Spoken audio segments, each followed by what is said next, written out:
এই তোমার ভাই ফোন দিছে। হ্যালো।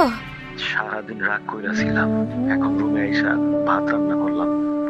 ভাতের থালাটা যখন সামনে নিছি তখনই আমার চোখের সামনে তোমার মুখটা ভাইসা উঠলো। আমি তো জানি আমার বউটা এখনো কিচ্ছু খায় নাই। আমি জানতাম, তুমি আমার অবিশ্বাস করতে পারো না। তুমি তুমি খাইয়া নাও, আমি এখনই খাইয়া দিতেছি।